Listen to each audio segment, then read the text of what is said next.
Hey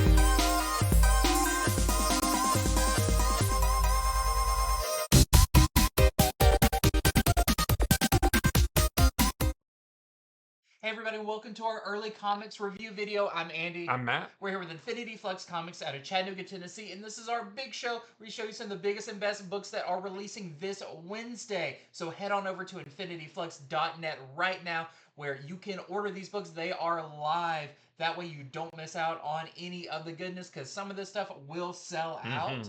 And we want to make sure you get to read what you want to read. So whether you shop with us online or you come to the store, either way, you can go ahead and order it and it will be ready by the time it releases. But like we said, this is a huge show. There is some heavy hitting books, and one starting off with that we've been highly anticipating, eagerly awaiting. Eagerly waiting. Yeah. It was in our year-end video of most anticipated Marvel books. So let's get into it. Yeah, and we are talking about Ultimate Wolverine #1. Schnink. Holy cow! Yeah. Wait, swing or no snick? Yeah. That's It's not Wayne's World. Little Wolverine's World. All right, so this is written by Chris Condon and the artist by Alessandro Cappuccio, who, if you've been reading Moon Knight for the last, 3 years or so, Yeah. You're very familiar with his work. This book is awesome. I absolutely love this. So, one of the most interesting things about this book comes from the intro blurb on the very first page. You've seen it in other Ultimate books where it talks about the maker did this and this, the world is like this. It's like those little paragraphs. It's really interesting in this because it talks about how the Eurasian Republic, which is the segment of the world that's being run by Colossus Magic and Omega Red, that is one of only 2 places in the world for all known mutant activity. And I found that interesting because I guess the other is Japan because Ultimate X-Men is set there. So I just kind of thought that was there was lots of mention of mutants and powers and things like that, but there was no mention of there's these young girls in Japan. There was no mention of Ultimate X-Men in this. But so in the Eurasian Republic, there is this group called Directorate X, which is started by Colossus Magic and Omega Red, and they have it's like a secret government program, and their goal is to exploit mutants and their powers. And again, that made me think about, well, I wonder if they have their hands in Japan because there's a bunch of mutants running around over there with the whole Children of the Atom cult. It just none of that's mentioned, but just kind of made me think how those two kind of relate to each other. So there's this program called Directorate X that's just like experiments on mutants, basically. It's real bad. However, there's another group that's risen up called the Opposition that seeks to free mutants from this experimentation and the control of the Republic. So in this issue, we see the Winter Soldier. He is not called Wolverine in this. He is called the Winter Soldier. We see him taking out an opposition base at the orders of Directorate X, and it's really cool. You've seen the preview pages where he like falls out of the airplane and he like a bullet. Well, he's going to take out the opposition in one of their headquarters. And so this issue goes back and forth between him taking out this base of the opposition and also a sorry, I keep losing my notes. In his early days, they do say that his name used to be Logan, so I will say that much. I remember we talked when we first heard about this. We were like, is this even Logan?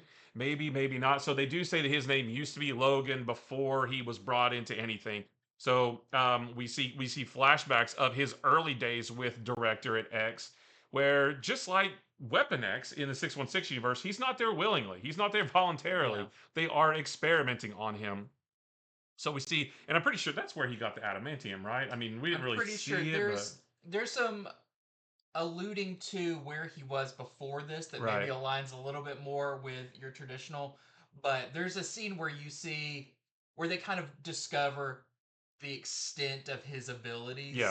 And I feel like that's like, oh, that's when they decided they can do that to him. So it sounds like this is, instead of the Weapon X program, he got the adamantium in the Directorate X program, and then they turned him into their version of the Winter Soldier, using him as a weapon, aiming him where they want him to, at whoever they want him to kill.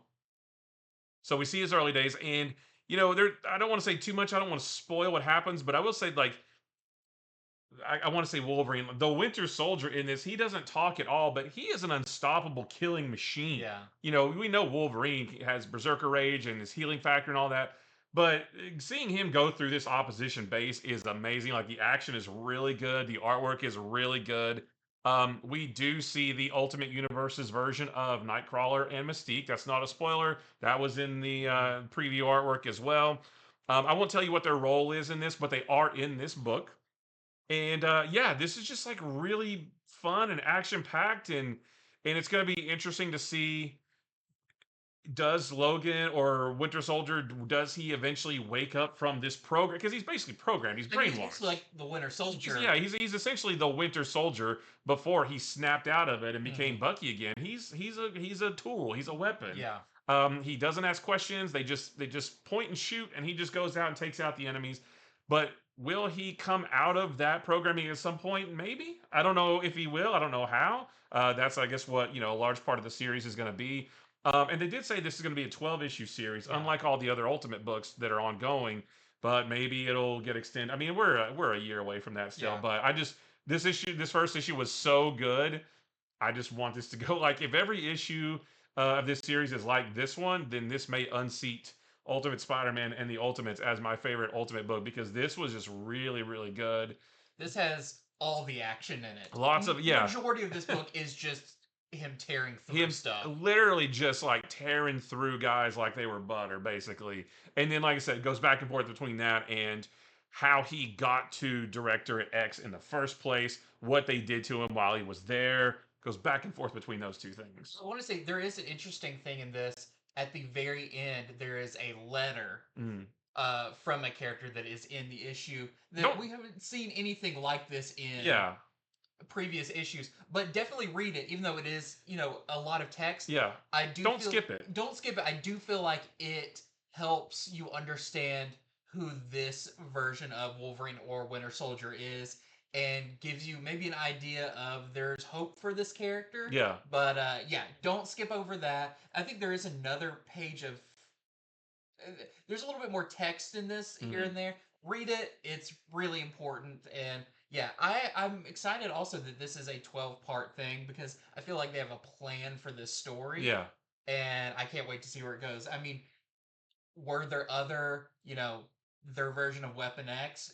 Was there other people who went through this? There was kind of a hint to, you know, some projects have been tried before at this facility. There was also a hint at another mutant that they have in their clutches. Yes, they mention what their power is, Yeah. but they don't say who it is.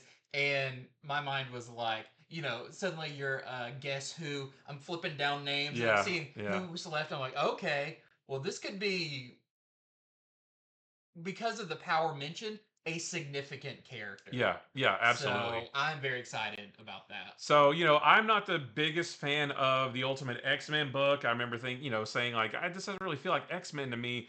This feels like it could get to something that feels more like X-Men at some point. But again, it's not X-Men. It's more Wolverine or Winter Soldier, this character. But this feels like maybe eventually it could get to that place. So yeah, it was just super cool. 2 thumbs way up. I thought this was really, really good. And what's interesting too is they said this was going to be they explicitly said this is going to be a 12-issue series, which means the last issue will be in December, I guess. And also that should be when the Maker's Dome opens, if we're, because this is going in real time. So who knows? Maybe we'll see him, because I've always thought, we've said it before. How are the Ultimates going to beat the Maker and all his goons? But if just point him at him. if he's on their side, then like, oh, that's going to help them a lot, because he literally just a killing machine. We read 12 issues. The dome comes down. The Maker comes out, squashes him in one thing. Yeah, like, right. Oh, that was even Well, him. yeah, that was fun while it lasted. So, yeah, highly recommend it. If you're liking any of the Ultimate books at all, definitely check this out. If you're a Wolverine fan, definitely check this out. This was awesome. It was absolutely awesome. Now I need a Marvel Legends figure of that version of Yeah, Wolverine with the yeah. mask and He's everything. very, very cool. All right, so we got our A cover right there. There's some really cool variants. This is the Casanova's variant. Speaking of the Maker, right? This I believe this is the last of the connecting Yeah. covers too. Yeah. Here's a Gleb Melnikov variant, which looks really cool. We have this Lionel Francis Yu with Omega Red, and he is in this some, because again, he's head of that Director at X It also program. makes me interested. Like, they haven't explicitly said that Colossus and Magic are mutants, have they? No, I mean, I assume they were. I but assume they are, but they're we're definitely turning against their own kind. Yeah, for sure. There's this awesome Lee Bermejo variant. I hope that's the one I pre-ordered. If it's not, it should have been. We have this really cool 1 in 25 Nick Bradshaw variant that we're selling for $24.99. And we have this 1 in 50. Oh, darn. I don't have the artist on this one, but we're selling this one for $44.99. And I do think he has what we talked about before. His claws are a little more separated, like they're a wider Yeah, claw, and he's got some little tweaks that make him stand out yeah. as the ultimate Wolverine. It's every bit as good as I hoped it would Yeah. be. Two thumbs way up. Yeah, it was super good. Well, staying on the X train, we've got Rogue Savage Land #1. So this is a new miniseries. I always forget what they call these. The Retro series. retro Yeah. series. So this is by Tim Seeley, and the art is by Zulima Scotto Lavina, and this takes place right after Uncanny X-Men at 247. So you may know the classic cover with Savage Land Rogue cuddled up with Magneto, and a very cool book. But they kind of lead you into getting you back into that headspace of what happened at that time. It starts out, Rogue pretty much narrates the entire book, and thanks to the Siege Perilous, which you don't really have to know all the details about that, kind of looks like a mirror, kind of a portal. Rogue falls through it, and it ends up messing up her powers. It kind of splits her apart, all this kind of stuff before putting her back together. Um, she goes on the run. She's lost her flying abilities, all of that. Through all of those machinations, she ends up going out of a portal into the Savage Land alone with her powers very spotty. I don't think they're completely gone, but they're definitely. She can't fly. She mentions, like, I don't have Miss Marvel's flying Yeah. powers anymore, anything like that. Are her mutant powers still there? I It's just maybe the one she absorbed from Miss Marvel. I don't even know. There's a little text that pops up and tells you like what their current status is of their abilities. And I think hers says something like basically spotty or, Okay. inconsistent or something like that. But there's not a whole lot of other characters in this, so you don't really see her touch anybody or whatever. But a lot of this is Rogue in those early days, talking about how she had to survive, how, she learned this is a good place to drink from. This is not. This creature is friendly. This creature is definitely not. Where to sleep, all this kind of stuff. How like your spandex X costume is not going to survive this out here, as a reference to kind of the look she has in here. But there's some really nice bits too about she is comforting, even though she's really lonely out there. She does have a lot of the memories that she's absorbed from different people, so she kind of taps into those, be it Captain America or She-Hulk or any of those. It's really cool. But half of this book is her telling up to basically a point where she's like, okay, now you're caught up. And that's where you see some of the other characters that you see on the cover here start coming into play. I don't want to give away too much about it, but there is something that is happening in the Savage Land. Some kind of shift in how it is functioning and all of that. That what is necessarily to blame, we don't know yet, but we know that Kazar, there's something going on with Kazar. He needs the help of Rogue, and Zabu is going to come along as well. What is Magneto doing in the Savage Land right now? And there's some other key Savage Land characters that show up towards the end that seem like that's going to be the big story they're going to be telling. But even if you're not super familiar with that time frame and some of these characters, I feel like this is still super accessible. Um, all the characters pretty much explain who they are and why they're there and all that kind of stuff. But it's a lot of fun. It's very action packed. It's a lot of running from dinosaurs and uh, you know she's like you learn how to not sleep up too high, and then you see her in a branch getting attacked by Oh something, yeah. or on the ground, she's laying on the ground, there's like all these like giant beetles crawling all over and stuff. It's a lot of that kind of fun visual stuff. but it does look like there's going to be a bigger story that involves kind of the Savage Land changing and what that's affecting the entire place. So very very cool, very fun. I love this version of Rogue. She's kind of a little more self-sufficient Mhm. as she's out there, does a lot of growing up. And we do know it kind of leads to a little relationship with Mhm. Magneto down the line based on the original story. So I'm looking forward to seeing how all of that plays out. But that is your A cover by Kari Andrews. And I love that cover because it has the classic like corner box art Yeah. and a word balloon on there. It Yeah, actually even looks like has like the something that. little like Nick Yep. Fury head down Yep. there. Which Nick Fury does not appear in this issue, but I assume he's going to be in this. First off, we've got this amazing Adam Hughes Yeah. foil variant, Golly. a spot foil. I gotta say, I love DC's foil right now, but I feel like Marvel's, we had the Magic cover with the Yeah. flame and everything. They've got the spot foil down Yeah. really well. We have this Russell Dodderman design variant. We've got, of course, the J. Scott Campbell cover, which is beautiful. That one won't last long. No, it will not last. It may be sold out already. Who knows? We have this Nick Bradshaw variant. I also like this Rogue goes everywhere with a spear. Yeah. And it's like, Don't leave home without it. yeah. We have this Vatine variant. And then we have some incentives. We have this is our Lozano variant. This is the 1 in 25 that we're selling for $24.99. And lastly, we have this Opena. This is the 1 in 50 we're selling for $39.99. Oh yeah, that's nice. I would love more stuff set in the Savage Land. I Yeah. think it's such a fun. We haven't seen the Savage Land in a long time. No, and this is, even the kind of makeup of the Savage Land, everything Rogue talks about, like it's got a dome over it. That's Yeah. how it keeps from, doing all this, and so you get a lot of like cool Savage Land lore in this Yeah, as well. nice. Well, jumping over to DC, we've got the Green Lantern Fractured Spectrum. That's so hard to say. Fractured Spectrum. Fractured Spectrum. Fractured Spectrum one shot. This is written by Jeremy Adams. The art is by V. Ken Marion. And if you have been looking to start reading Green Lantern, like the current run of Green Lantern, you didn't know really where to hop on, this right here is a great place to hop on Green Lantern because this sets up the next big era for Green Lantern and the Green Lantern Corps. The first couple of pages show the villain Sorrow, who we've only seen a little bit of in previous issues. It's Carol Ferris's ex-fiance that she left for Hal Jordan. He I don't quite remember how it all went, but he has the power of sorrow, the emotion of sorrow, basically.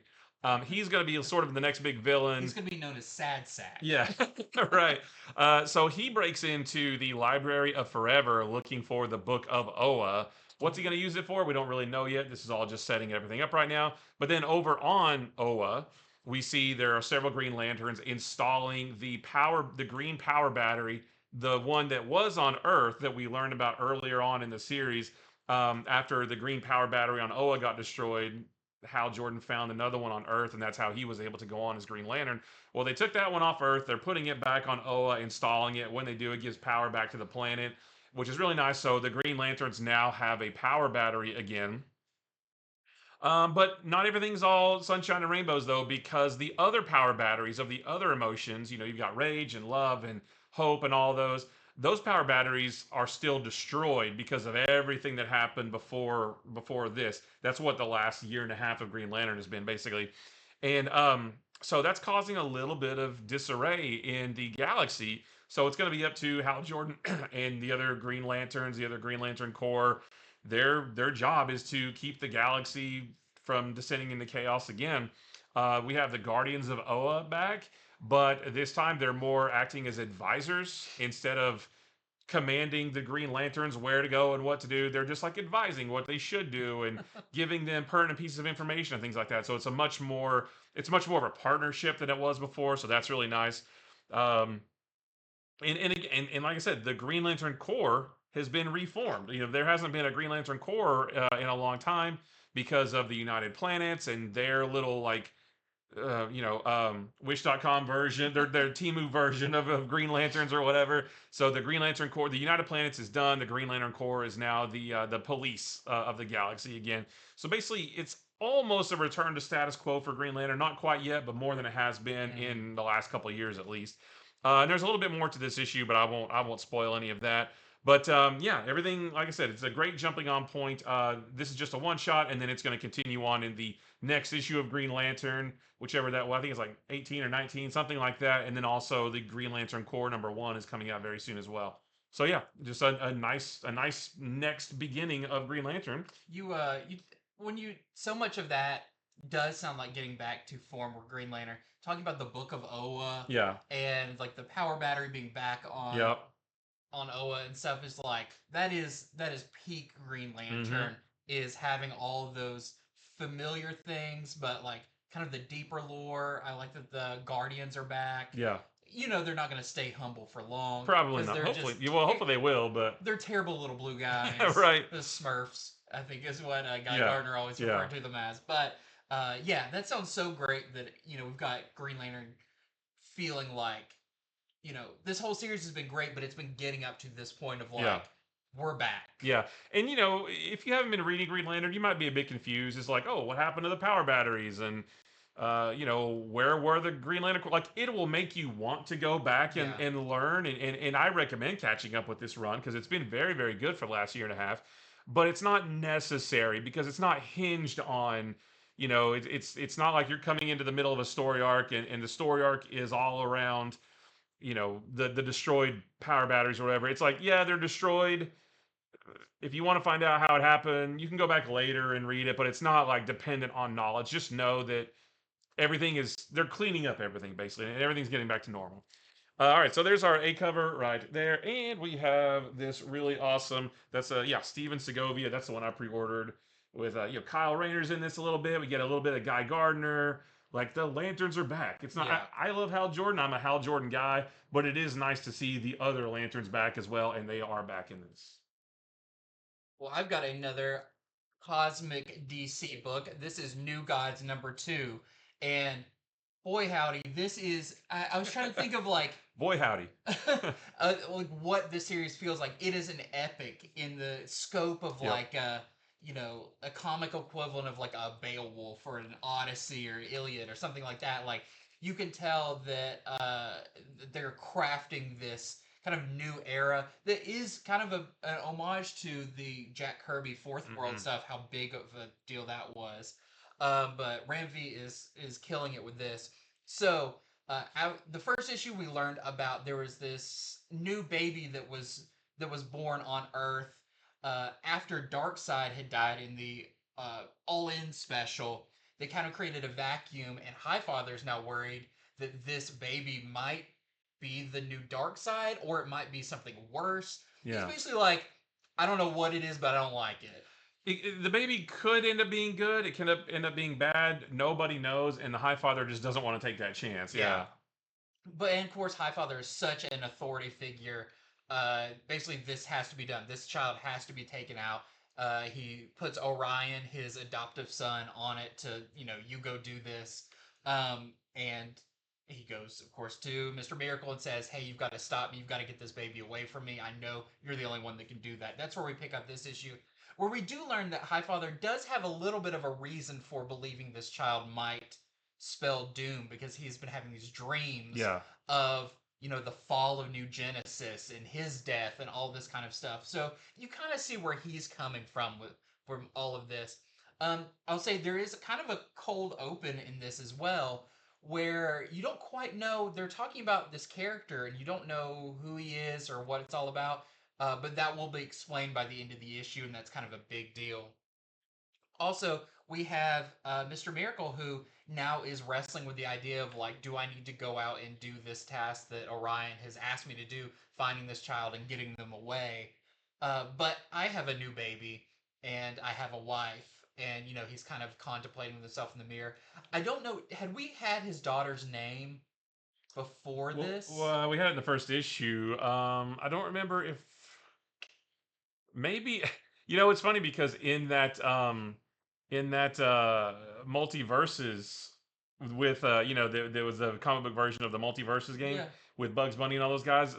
They also had a baby, a child, but I don't remember if it was the same one or not. But I just love her name in this. That it's oh yeah, Live, yeah, Live Olivia, Free. yeah, it's Olivia, right? But then they Olivia call it, Free, but yeah, they call her Live Live Free, Free. yeah, So Mr. Miracle has to, decide, and he's gonna head out basically alone to do this, but he's not going alone. You have to see what happens there.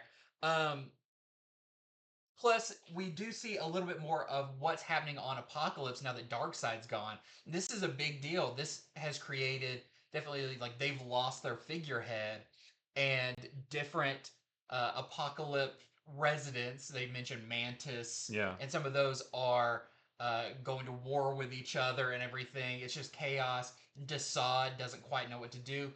But Metron, who definitely is a key player in this, informs him you might also have something else to be worried about at this point. There is a part I'm leaving out that I'm not talking about because there is some big revelations to who else is behind the hunting of this child that was a big surprise to me Yeah, me too. and raises so many more questions for like how is this character involved? Yeah. What does this the symbol shows up. What does that mean? A lot of really crazy stuff happens in this, but uh, what I do love about it, and it's what I loved about the first issue, it is very high concept, but completely digestible. I didn't feel ever at point that I was confused. I was only confused in things that they wanted me to be confused Yeah, at. I was confused at the very beginning when we were meeting this character that I'd never heard. I was like, wait, who is this? Who is this character? But yeah, like you said, by the time you get to the end, I'm like, oh, that's who that character is. Not that I think we've seen them before, but Yeah, now I understand what their role is going to be in this book. And we talk about this like it sounds all very confusing, but when you read it, it does make sense. yeah. It is. It's such a. It is a very cohesive story. Yeah, It doesn't feel like super fragmented or yeah, anything. there's all these different little plots that are eventually going to tie together, but it's all centered around the birth of this child. Yeah. And is this child going to be good or bad, and how much is it going to change the world, that kind of thing. I love this. Like it's Yeah. like you said, it feels epic. Like they Mhm. are telling an epic tale here. It does feel like, new gods. It feels like these are god level Yeah, characters.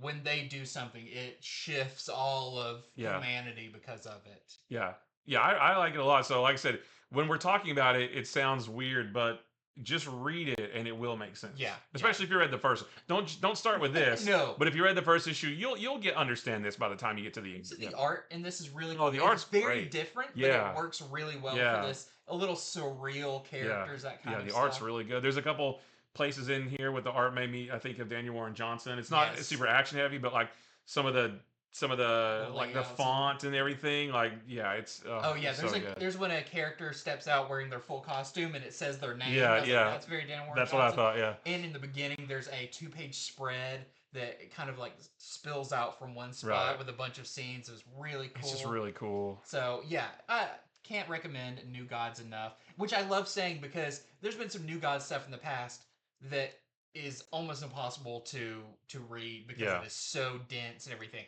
This is not that. This is awesome. So there's your A cover. We also have this Christian Ward variant with Orion and Highfather. Got this really great Perkins variant where you have the Source Wall and Metron. They do a lot of talking about the Source. Yeah. And that also brings me back to a lot of Green Lantern. We're dealing with the Source Wall and all of that. This is a really cool. This is the Evan Cagle acetate variant. You'll have to get it for yourself to peel this back and see what you see.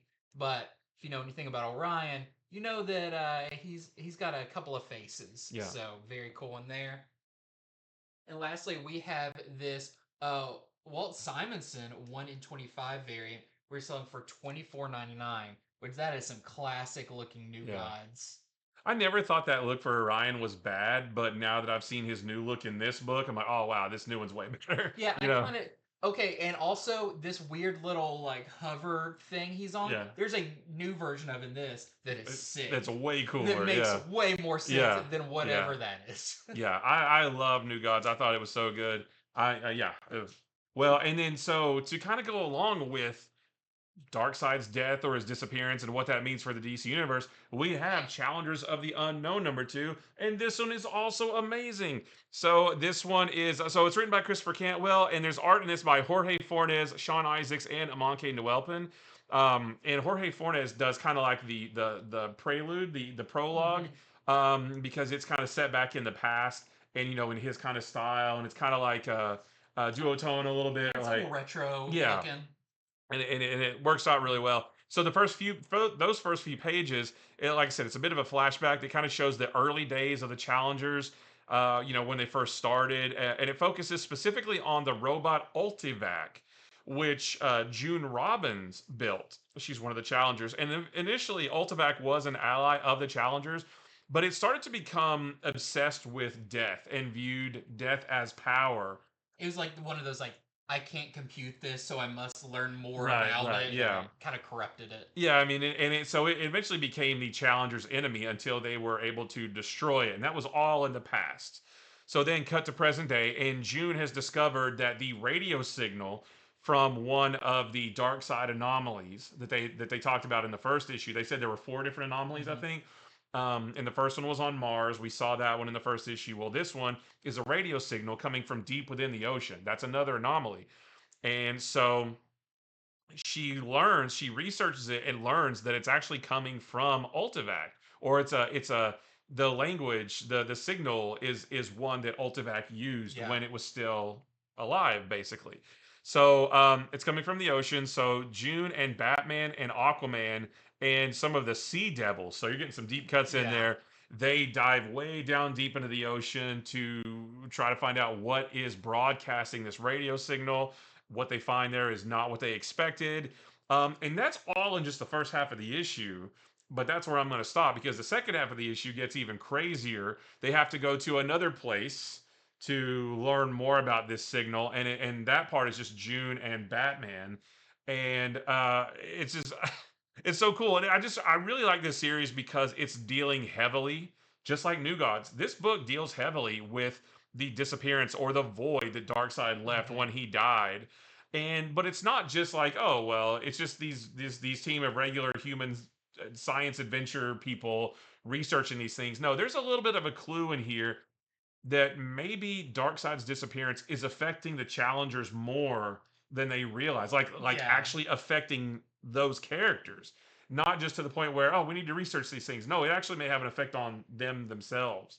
And where that's going, I have no idea. There's an element like that comes into this that I did not see coming, No. and now it makes me want to read some old Challenger stuff. Right. I did because that on a DC app. I was like, I want to go back and look at some of this. some Yeah. of the Ultivac stuff and all of that, which is such a fun golden age style robot. Yeah. And I love that, before this, I couldn't tell you a Challenge is the Unknown book to read or anything like that. Yeah. And now I'm like, these characters are awesome. Right. There's a lot going on with their trust with the Justice League and Mr. Terrific. Mr. Terrific comes across very dark and harsh in this, where even Batman's like, it's probably not how I would have handled things either. So there's a lot of really cool mystery. They do make reference to stuff that's going on in the Question with one of their members that's in critical condition over there. That's what I love about this is I never thought I would say like 3 of my favorite books coming out are New Gods, The Question, and Challengers the Unknown, but they are, and they do all stand alone, but also are part of this bigger web that feels so well thought out. It's almost like connecting covers. Yeah. Like, oh, if you just get one, it's still really, really cool, and you can enjoy that piece of art on its own. But if you connect it with the other books that it's meant to connect with, you get this beautiful, big piece of artwork. That's what these books are like. You can enjoy each one on its own, but if you read them together, you get this giant story that is just... It's remarkable how well DC is making these things gel together. Yeah. I mean, it's... And it seems like the writers are enjoying it. Usually you feel like, oh no, hopefully they're not forced into doing this. No, it feels like they're having fun making nods to other stuff that's going on. Plus, this does happen. It says the events of this do happen before Aquaman #1. Which is important. Which is important because of what happens at the end of Aquaman. But yeah, there's a great joke about Batman wearing purple in Yeah, this. right. It's just there's fun adventure. It does feel like a return of the adventure comic, which is a genre that kind of had died out. There's Yeah. a certain tone to an adventure comic. Yeah, it's just like the first issue with Ace Morgan and Superman. Superman was in it quite a bit, but it wasn't superheroics. It was science adventures. Yeah. So, and there's more of that in this where there's some action and things like that, but it's not like superhero stuff. It's Yeah. more of like, oh, we're on an adventure and we have gear that helps us do this and that. Like It it's goes from like one location to another yeah, extreme globe location. trotting. Yeah. Yeah. So I love it. Like this is so good. New Gods is really good. We're gonna talk about another one too. But yeah, very well done. And it's just the mystery that they are setting up here Yeah. is so compelling. I cannot wait to see how it all shakes out. So there's our A cover right there, and we have this really cool. Wait, is that's no, that's not it. That's Travis Mercer Nice. right there with all the challengers. Not all the challengers are in. They don't all go on a mission together, and Wonder Woman's not in this, and Superman's not, or maybe they are for a minute. But yeah, very cool stuff. They do also do a good job explaining a little bit more how the challengers work and the different members. Yeah. And like, oh, there's these original four members, which was very like Fantastic Four. Right. And then some other ones joined later on. And it explains a little bit more of them. And I really like that bit as well. Okay, next up, I've got G.I. Joe #3. So this is really cool. I do enjoy the pacing of this because I feel like this is a book that could get out of hand very fast with as many characters as there are in this universe. And it's still going at a really, we were talking about it earlier, like, I completely understand what's going on, and I really appreciate that for this. So we've got some cool kind of multiple storylines going on this. We have Clutch, who I love that like set up in Duke is such a like a pivotal character to Duke, and now we have Clutch who is behind enemy lines. He's found himself, disguised as a Cobra member. I believe is a Viper, but he's really concerned like they're gonna find out that I'm in here, and the things that he witnesses while he's there is he sees like how incredibly cruel Cobra Commander can be. He's scared. I mean, Yeah. he's not being like, haha, I infiltrated them. He's like, holy crap, I hope they don't find me because I'm dead if they There's do. even a part where they do Cobra Commander is like, there's a traitor among us and stuff. And the way the art does stuff, you can tell Clutch is like visibly like, I'm about to die. Yeah. Like this is horrific. So that is part of it. But while he's there, he is going to try to find out some kind of information that can help the Joes. But meanwhile, the Joes are a complete mess. That's what I have in my notes. You have Duke and what is the new guy? Is it Risk?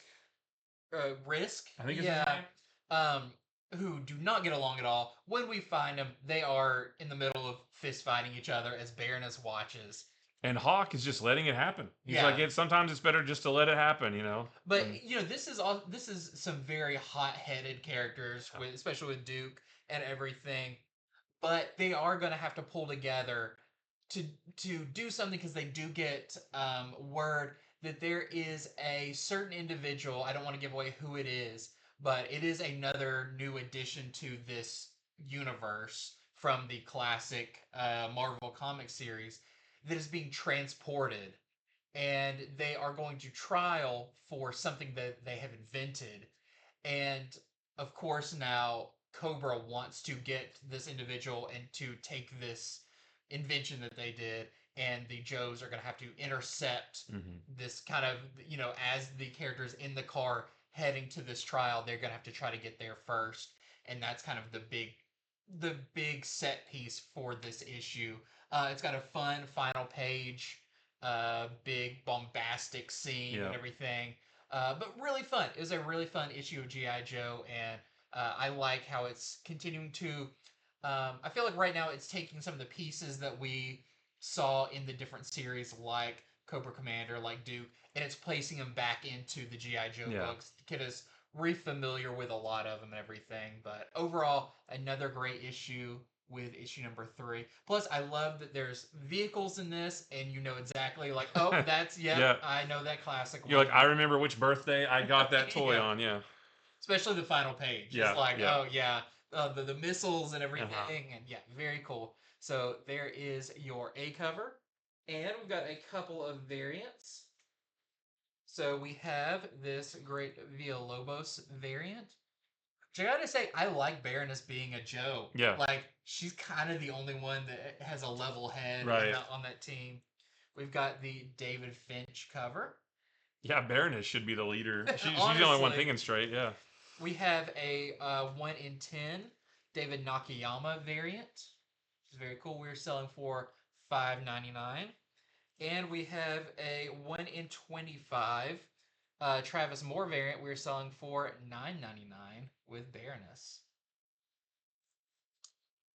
Well, the other DC book that we are loving, we mentioned it a minute ago, is The Question All Along the Watchtower #3. Now, this is only halfway through.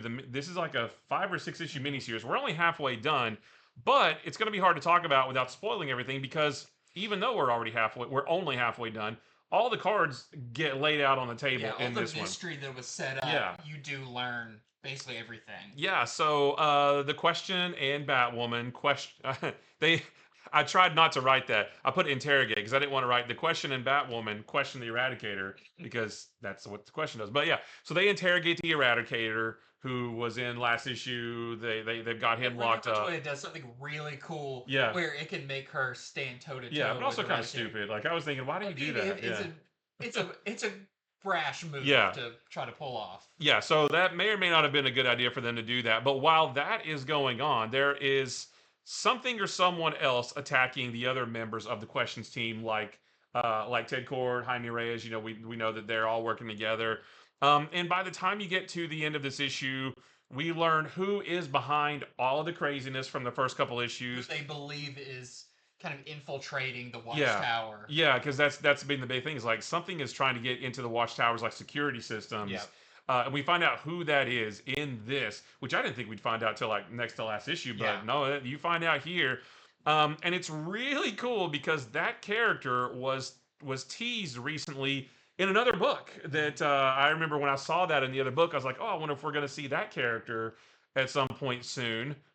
And then they show up here, and I was like, holy cow, that's so, again, more like synergy between various DC books that alone you can enjoy them on their own, but if you read them together, you get this beautiful big universe and this big story.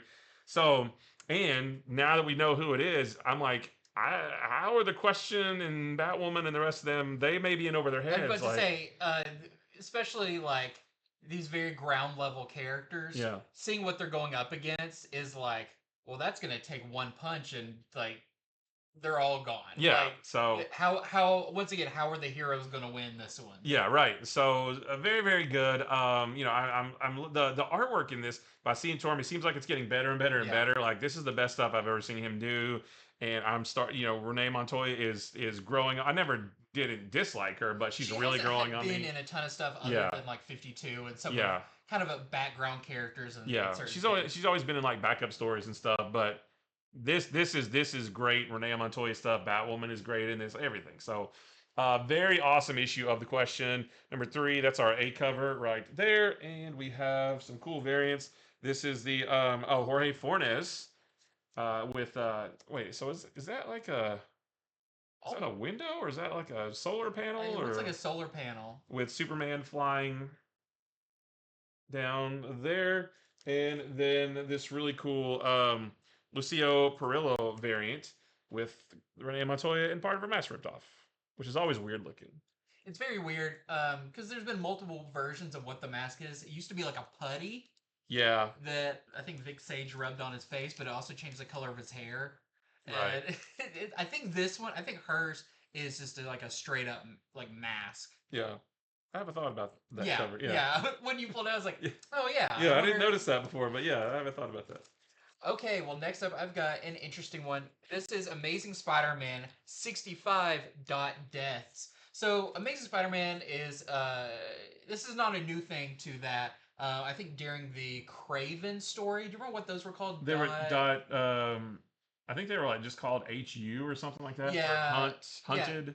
Yeah, so it's something like that. They had the .BEY issues for during the Beyond storyline. Yeah. So, and I think Amazing Spider-Man is only really the one that I've seen do this so much. is these like point issues. So these aren't, your consecutive numerical issue.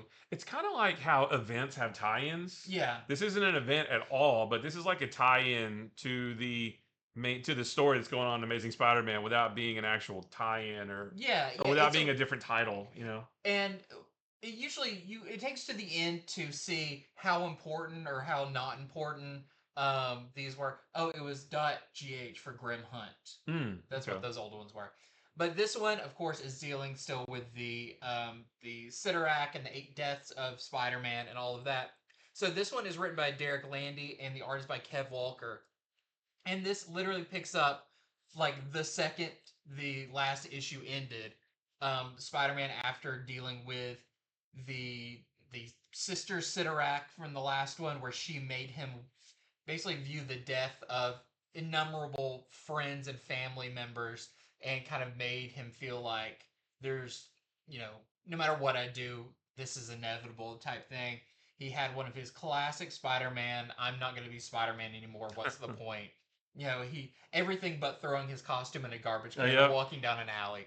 But this one picks up right there where Doctor Strange, Ghost, whatever his astral projection, Yeah. is standing there, basically being like, "You can't do this. You're the only one who can. You've got these feather or whatever they are, the strings, The reeds. the Yeah. reeds. That you can do this or whatever." And he's like, "I don't know what the point is."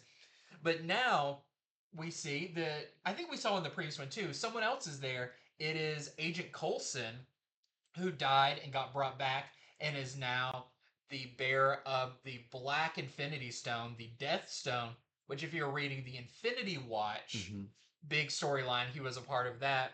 But now he kind of plays the role of Death a little bit, but I feel like maybe not as like powerful, but he is kind of a spectral being. And Doctor Strange goes to him and is basically like, "Hey, I need you to, you know, help Spider-Man get his groove back." I don't know. I don't know how else to put it, but it's basically because like you can see the deaths and you can do all that. Maybe you can help him understand what he just saw. And I like there's a thing where Coulson's like, "Well, I can't really intervene," and Doctor Strange is like, "You're not the Watcher. You can Right. intervene all you Yeah. want," Yeah. type thing, which is great. But Coulson basically goes to Spider-Man and is like, "Hey, let me take a look inside of that noggin. Let me see what you saw." And he actually sees basically all the deaths that happened around Spider-Man, but the good that came out of them, how that helped Peter grow and become a better Spider-Man, and all the people he saved, because Gwen Stacy died, but then he rallied and became a better Spider-Man and understood his place and all of that. But will this be enough to turn Peter around? I feel like maybe where the next issue begins, I don't know. It may make reference to see Dot Death's issue or Oh whatever to yeah. see if Yeah. that worked or not. But this is more of an Agent Coulson issue and a like history of Spider-Man and all these key events and things that happen in his life. So, is it super necessary if you're reading this storyline? No. I will know better next issue, but I would say after reading this one, it's not. It is a nice issue that shows you some like, this is why we need Spider-Man, and Yeah. this is all the great things he's done and all that. But I think there's a couple of Dot Death issues coming Yeah. out. There's at least through 68, I believe. Yeah, so we'll have to see how all of those, are they still dealing with Coulson, all that kind of stuff. I'm not sure, but Which I guess 68 is the last issue of the 8 deaths because that's the 8th part, and then I believe there's a 68 dot death too. So. okay. So if you are really enjoying the series, you'll definitely want to check this one out. If you're a completionist, you'll want to get it. It falls right in line with all of those. But if you are like, I'm just picking it up randomly, do you need to get it? Not necessarily, unless you're just interested in the story. But there is your A cover, and this is the only cover I have right now. All right, I've got a new one from Image called Finders Keepers. This is the first and only issue because this is the final book in the Horizon Experiment line of books. I think there were 5 of them. They were each one and done stories, but with the potential to have more if sales are good and word of mouth is good. And this one is just like most of the other ones. It does put a nice, pretty little bow on the end of this story, but it also is set up in a way where there could be more, and it would make sense. So this is written by Vita Ayala, and the art is by Skylar Patridge, and this is described as a reverse Indiana Jones, and it's about a young Puerto Rican woman named Inez, and she has a passion for archaeology, and she goes her I think her mother, or maybe it's her grandmother, they don't really want her to leave the island that they live on, but she wants to go see the world, and she goes off to school and studies archaeology, and does all these things. And after she finishes school, she goes to work in a museum, and while working there, she learns that they are in possession of this artifact that belongs to the people of her land where she grew up. That I forgot where I was going with that, but these legends that she was told when she was young are of this artifact, and then she's like, "Holy cow! The museum I work at, that artifact is here," and she sort of wrestles with the idea that I really want to work here and I've got a great career ahead of me, but they really shouldn't be in possession of this thing, of this artifact. So she struggles with it and decides to steal it and take it back to where it belongs. Of course, that's much easier said than done. The museum is not very happy with her taking it away from them to give back to the people it came from. And there's also a little bit of a supernatural element to it. Hmm. Nothing crazy, but the kind of thing you would see in an Indiana Jones movie. Yeah. Like think Raiders of the Lost Ark, where it's like, oh, they're after this artifact, but then you get to the end, it's like, oh my gosh, they open the thing and there's all these ghosts flying around. It's kind of like that. It's not a major part of the book, but there is a little bit of supernatural stuff at the end. So yeah, it was pretty cool. So and like I said, the way it ends could be the end forever, or if there's more, then there is a nice jumping off point from there. So if you got all the other Horizon Experiment books, definitely don't miss this one because again, this is the last one. And it did say in the back, it showed that all five of these will be collected in like a trade Okay. paperback. So if you missed them, you can grab that too. I think it comes out in a couple months. But yeah, so there is our A cover right there, and then this is our Tula Lote connecting variant, and this is the last of the connecting variants. Connects with all of the other. This is what we're talking about. You can enjoy this cover by itself, but if you get all the other ones and put it together, you have this nice big piece of artwork, and that's what DC Comics is like right now. We're talking about Image right now, but yeah, I just want to show you an example of that. Well, next up, I have a new book called Behemoth from Dark Horse. This is by Grant Sputor and Ryan Engel with art by Jay Martin. And it's going to be hard to talk about this because basically the entire thing was in the solicitation. Yeah. So none of this is really a spoiler. You can go check it out there, but it is important to talk about the setup of this series. So this is the main character in this is a girl named Sarah. She's working multiple jobs. She has a food truck, but also she's living in it, which she, Oh, that people sounds don't really delicious. think. Yeah. Because someone's like, you make the best whatever she makes. She's like, yep, in my house or Oh yeah. whatever. But then when she's done there, she goes and basically works at a like big, almost like an Amazon fulfillment Mm. center. Like it's just boxes everywhere and conveyor belts. And she asked for, can I have an advance on my money? And it's basically like, no, this is No. just how Yeah. this place works. So you can tell she's got a lot going on, and it's not going well. And it gets even worse as she is heading downtown, and suddenly some weird stuff starts happening. The ocean pulls back, so there's a bunch of dead fish and everything. A giant tidal wave, and you realize that there is a giant kaiju monster about to attack the city, and she's kind of caught in the middle of it. There's a couple other characters that we're introduced to.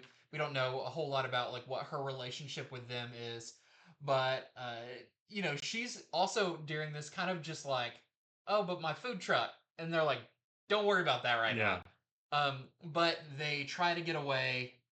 They all try to get on a bus and drive away, but this giant monster is attacking, and she kind of blacks out for a minute, and when she wakes up she might just be in the belly of the beast, and that is where our series is going to take place. So a very novel idea about, yeah, we've seen this giant Godzilla type thing attack, but this may be a story from within the Hmm. monster, and you'll have to read to see like it's big enough that that makes sense. Yeah. It's pretty cavernous. But that is the setup for the book, and we'll have to see where it goes from here because that's what the solicitation said, and that's what happens in the first issue. But I thought it was really cool. I like the setup. I like where it ends. So I have to check it out when the next issue comes out. That is Behemoth #1, and that is the only cover I have. Well, I'm going to talk real quick about Batman Superman World's Finest number 35. We actually haven't talked about this book in a while. Not that it's not great because it is, but 35 issues in. But this is the start of a brand new story arc.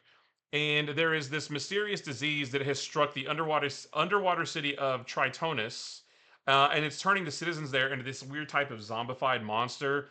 So Superman, Batman, oh, and again, this is like, just like all the other World's Finest books, this is set in the not too distant past when Dick Grayson is still Robin, if that gives you an idea.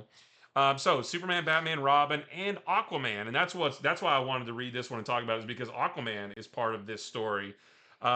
They are all called in to help the neighboring city of Poseidonus from those monsters, but they have to be really careful because the Tritonians they're victims, right? It's not so you can't just like heat vision them or whatever. It's like, Yeah. oh, they're victims themselves. Maybe we can turn them back, so try not to hurt them too much.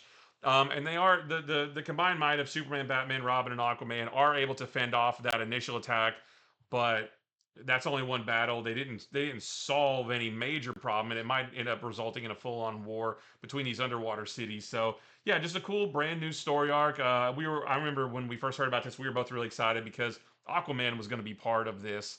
And it's very classic Aquaman. Classic Aquaman. No beard, Yeah. no hook hand.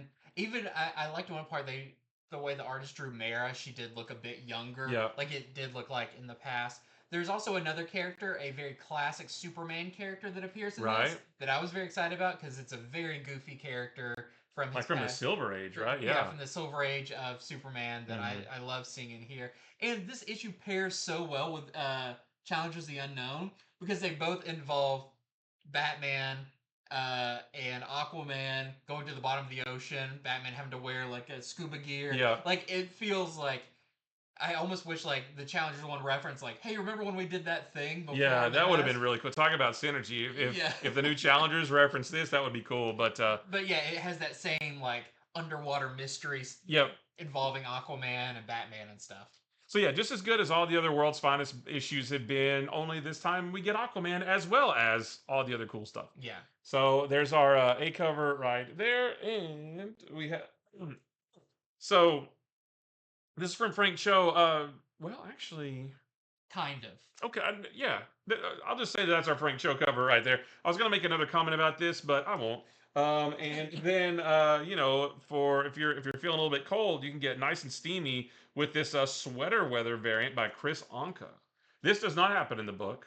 I wish it did. Yeah, that would have been. I been. Want to see the whole setup. How Batman was like, okay, it is cold up here. I'll get the hot tub. Yeah. Very cool. Next up, I have want to mention just real quick Laura Kinney Wolverine, issue #2. So this is, they talked about this series as being kind of a globe-trotting book for Wolverine, teaming up with different characters, trying to help mutants out everywhere. In this one, Laura Kinney teams up with Elektra, Daredevil. Of course, they start off with a fight because no heroes can meet each other without fighting first. But they do notice a mutant who has like a dampening collar on. And Laura Kinney's like, I do know who that person is, and we got to help them. And this is going to lead to kind of a ticking clock situation. They need to rescue this character because they're kind of explosive. So just a fun issue of Laura Kinney Wolverine. It doesn't feel like it's super tied in with a lot of the other X books going on. But if you're a fan of those characters, Elektra's throughout this entire issue, so that's really cool as well. So that is your A cover, and it's the only cover I have for that one. Well, I'm just going to tell you real quick about Action Comics number 1082, and it's been a while since we talked about Action Comics because for the last 3 months, it's been the Phantom storyline that ran weekly for 12 parts. But now that's over, and this is a brand new story arc, or the beginning of it, written by John Ridley and the artist by Inaki Miranda. And this issue starts with Superman responding to this big seismic event that's happening in Metropolis that is being caused by the supervillain Major Disaster, who is robbing a bank. And Superman seems really like angry, I mean, he's not happy about any crime, but like he's angry about this to the point where even the police mentioned that he looks like he wants to kill Major Disaster. And Superman's kind of upset about it because he thought that Major Disaster was reformed. Yeah. And it goes way back to an issue of Action Comics from back in like 2001, I believe they reference 781 or something like Yeah, that. because he was a member of the JLA, I That's think, for a right. little while. That's right. Yeah. So Superman's like, "What the heck, man? I thought you were good now. Why are you doing this?" And so, but this seismic attack on Metropolis actually results in the death of an innocent bystander. This big piece of concrete falls on him, and so Superman's not happy about that either. Well, and when Major Disaster sees that, he surrenders himself because he's like, "Whoa, I didn't mean for that to happen, right?" So later on, Clark goes as Clark Kent. He goes to talk to Major Disaster in prison, and Major Disaster is very, very remorseful for what he did. But he also said he did it because that's just who he is. He's like, once a villain, always a villain, basically. And so the rest of the issue is Clark talking to other reformed villains, trying to figure out why this may have happened. And they all basically gave the response, or they sort of painted this picture of once a villain, always a villain. That's just who we are. And eventually we're all going to go bad again one day.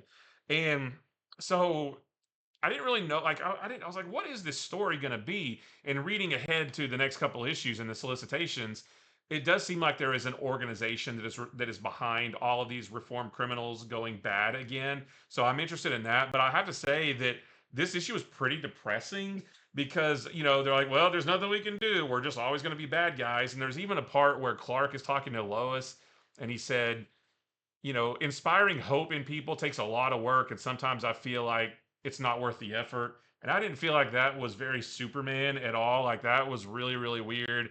There's some weird dialogue in this that doesn't seem like it's something that Clark or Superman would say. Just the way he speaks didn't seem right. So a little bit of a like a little bit of a downer issue. Like everybody was just real depressed in this. Over in Superman and Joshua Williamson Superman, we have bright, hopeful. We're gonna save everybody, and then this one it's like, what's the point in doing Yeah. anything, right? So He that used was to hang out with Spider-Man. yeah, yeah. So that was a little bit weird for a Superman comic, but if you've been wanting to hop back on action, or maybe you didn't read the Phantom storyline or were waiting for that, this is the start of a brand new story arc. And yeah, like I said, I'm interested though in the overall story. Like, who is this organization? Why are they doing this to reform villains? So we'll have to see how it goes. But there's our A cover right there. We got some cool variants. This is Kenneth Rocafort Yeah, I like that one. right there, and I really like this one from Ken Lashley. He always does such great work. Well, next up, I just want to talk about Exceptional X-Men number 5 real quick. Mostly because it's one of my favorite X books coming out because I love Kitty Pryde, and this is just it. I feel like this one is most head-on confronting the stuff that Krakoa did that maybe wasn't so good. Because in this one, those three new students that Kitty and Emma Frost have been kind of training or more like helping master their power so they are safe. They all learn that Kitty Pryde killed people during the Krakoan stuff, Mm-hmm. and they are pretty not okay with this. They're like, you should have told us this, and even Melee, which is Theo, you can see on the cover, straight up quits their new X-Men team, being like, "You lied to us. We thought you were all this good person. You're teaching us, to stand up for what's right and all that, and you're a murderer." And I thought that was like, yeah, I feel like a lot of the X books need to address some of, especially Kitty when she became Shadowcat Uh towards huh. the end of Yeah. the Krakoan era. She's like a ninja. Yeah, it became really brutal, and this kind of makes Kitty be like, "Oh yeah, like Oops. this is why I don't want to get involved with Yeah. X-Men stuff Yeah. anymore." But most of this issue is about Theo Melee as she goes back home, finds out that her little cousin is a mutant now, that she kind of looks like a lizard, and there's people like messing with her at school, and so Melee's like, I'm gonna go down there and teach him a lesson. But she learns like, hey, maybe that wasn't the right thing to do, and maybe I can kind of understand that people change, and it's a little bit of parallels with what's going on with Kitty. But also, I do think it's interesting because they bring up there's a really popular app going around schools that seemed like a almost like a wellness app. It talks about it does yoga and that kind of thing, but also the cousin says, "Oh, well, I'm just gonna take like a cotton swab, and if you send in some of your DNA, they say they can fix your mutantness." And of course, Kitty learns about this and is like, "I have heard this before, and Yeah, this is yeah. not good." So it does sound like they're setting up a bigger storyline going on here. But once again, I just thought it was great that, some mutants are having to answer for how terrible they were during a lot of the Krakoan stuff, and Kitty's feels like one of the only ones who's really remorseful Yeah. about that. And of course, Emma Frost is really funny about it as well, because of course she's like, yeah, whatever, Yeah. But yeah, I thought it was a really great issue, and I'm still really enjoying the series. So there is your A cover for that, and that is the only cover I have. Well, unfortunately, I did not get a chance to read this, but just wanted to let you know that the next issue of What If Galactus is out this week. This one is What If Galactus Transform Moon Knight. I did look through it, and it looks really cool. Like this, if I had got to read this, it may be my favorite one so far. The design for Moon Knight looks really cool when he does get transformed. He has to go up against Terrax, a cool looking Silver Surfer, Fire Lord, and Nova, the Herald Nova, the female Nova. He has to fight all them. I don't know why, because again, I didn't get to read it, but this does look very cool. So just wanted to let you know, if you've been buying the other ones, this is a weekly series, and this one is all about Moon Knight. That's the A cover right there, and there's this really cool Philip Tan variant, also with Galactus looking awesome. Well, lastly, for me, I just want to mention Star Wars Battle of Jakku Last Stand number 3. This is part 11 of 12 of this Battle of Jakku story, which I've liked off and on. I feel like this could have been a longer series because there's a lot of storyline going on that I would like to have seen fleshed out a little bit further, but basically they had 12 issues to tell a year's worth of story. So it was pretty fast. It's sometimes a little hard to keep up with, but this is the penultimate issue. They have finally got to the battle above Jakku and on the ground there, so that's cool to see that. And we do get some kind of closure about some of the storylines that have been going on so far. So hopefully the next issue wraps everything up really well, and we know about a couple of the series that are coming right after this. So I'm ready to get to this new year of Star Wars books. I do think this will probably read better all together, even though it's been like bi-weekly. It still has been, or bi-monthly. It's still been a lot to keep up with Yeah. a lot of characters and everything. So I'm looking forward to rereading this. But if you've been reading it, we've got this issue and one left in this storyline. So, and that is the only cover I have. Well, just to let you know again, I didn't get the chance to read this one either, but Your Friendly Neighborhood Spider-Man number 2 is out this week. This is a kind of a little bit of a prequel to the animated series. It's coming out at the end of January. And in this one, I flipped through it though. This does happen. Like there's a lot of him dealing with who I guess is Crusher Creel. I mean, I'm not 100% sure. Or is it Crusher Hogan? Crusher Creel is the Absorbing Man, isn't it? Crusher. It's not Bonesaw. No, that was the movie. Bonesaw is ready. And the enforcers like Fancy Dan, Montana, and Ox, they show up in this too. So really cool there. So just want to let you know that that is out. And also, I just want to let you know that Black Lightning number 3 is out this week as well. In case you've been buying that, don't miss the 3rd issue. So, as you can see, it was a big week with some big books. I am almost positive we're going to sell out of Ultimate Wolverine super Yeah, fast. And probably Rogue. Some of those Rogue covers, some of those road covers, that like Adam Hughes one, the people J. love Scott foil. Campbell. Yeah, those are not going to stay around long. So definitely head over to infinityflux.net and place your orders. If you are online, we mail them to you. If you're local, you can still buy them there, and we put them in your box. You come in, and they're already paid for. They're yours. So that is your best bet to make sure you get what you want. Because comics hotter than ever. Mm-hmm. So many good books this week. Yep. I mean, the trifecta of New Gods, The Question, Challenges the Unknown. I hope everyone gets all 3 of those because it is just, it's a fantastic time to be a DC fan. Fantastic time to be a fan of the Ultimate Universe with Wolverine coming out. So, a great week in comics. Thank you so much for watching this. Uh, we've got all of our other videos coming up Mm-hmm. soon. Check out, if you haven't, go back and watch some of our live videos, our letters page videos, because those have been so much fun. More interaction, talking a little deeper about comics and different storylines and our favorite ones, all that kind of stuff, which are right there on our YouTube page. Yeah. Don't miss out on those. And we got a couple slight improvements to that show coming the next time we run it. Not this week, but the next one. Yeah. Yes. So improvements of 2025 are still coming. So again, thank you for watching, and until next time, see ya.